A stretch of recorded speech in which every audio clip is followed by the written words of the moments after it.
Welcome everybody to the Yu-Gi-Oh! Generation Next tournament, and today we do have a very nice round 1 matchup to kick off the tournament.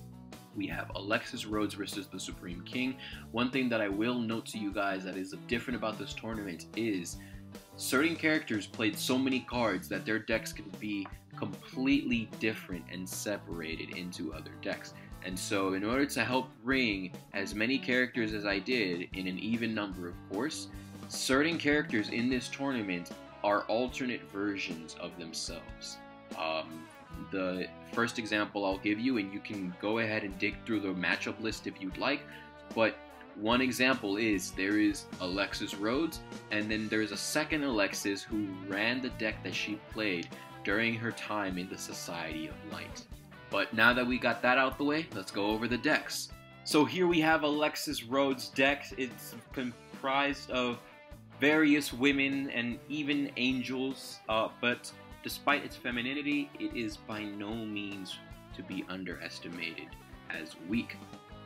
There are several different things that this deck can do, even though it does look a little bit unstable on the surface. Just trust me, anime bullshit usually happens when I do these type of things. Something is bound to happen.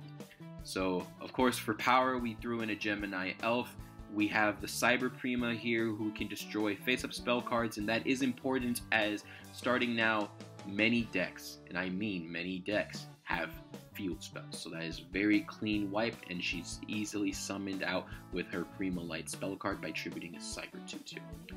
But one thing to note is the anime versions of Alexis's pretty competitive deck, the Cyber Angels, they are heavily weak compared to the real-life printed versions. Cyber Petite Angel can only search for Machine Angel Ritual. It cannot search for an Absolute Ritual, which, by the way, does not exist because that was a card introduced in Arc 5, and it cannot search for any of the ritual monsters, which is why it needs the Senju in the deck. And of course, the Cyber Angel ritual monsters, they are pretty nice, more or less. However, they are also incredibly nerfed because they only have the effects that activate upon special summon. They do not have the additional effects that were given to them once they were printed into the TCG and the OCG. We have some other dance-based cards in this deck, like Double Passe, some more of the Angel theme with her Angel Blast Trap card, which hopefully can kick into play, and a card that she never actually used in a duel and was never seen with her using in a duel, Pure Pupil. However, this is placed in her deck because there is a deck profile transition scene that they use in the GX openings, and Pure Pupil was shown to be a part of her deck. So here we are, and it fits. Then, of course, in the side deck, we have Consistency deck down here. We even threw in a Vishnu. Although Vishnu wasn't created until Arc 5, we gave her the anime copy of that because she really needs some sort of good boss monster if she can get it out. However, there will be a struggle as all of her best cards are severely weaker, but let's see how she can do.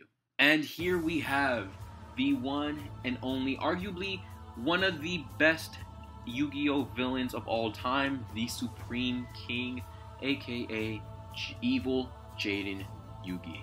So, he runs multiple copies, 2 to be exact, of different Elemental Hero cards, and he has the Evil Heroes, which are Fiend typed.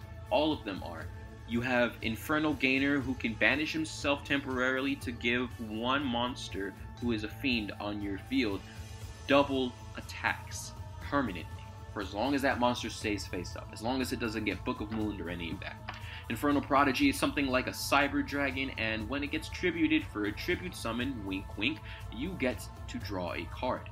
A Malicious Edge can be tributed with only a single tribute if your opponent controls a monster, and just like those Wolverine claws would indicate, he does do piercing damage. Of course, we gave the Supreme King Stratos because no villain cannot have the most OP cards possible. Grinder Golem can make for some very interesting plays, but it's the most strategic card in the deck, I would say. And of course, with all the high-level Fiend-type monsters, you're gonna have to throw in the cores as well. We have the Dark Fusion in here with the Miracle Fusion counterpart being Dark Calling. Some very nice cards, powerful stuff such as Super Poly and Future Fusion. And we do have Burial from a Different Dimension since he's running the Dark Callings in case you want to use some of those banished monsters and there's no more left available for you. And do I even need to mention this trap card lineup? I mean, my god, man. Then with the extra deck, you have the evil version of very famous elemental hero fusion monsters, and even the weakest ones are severely more powerful than the elemental heroes. One thing I will bring up to you though is don't let this card text fool you.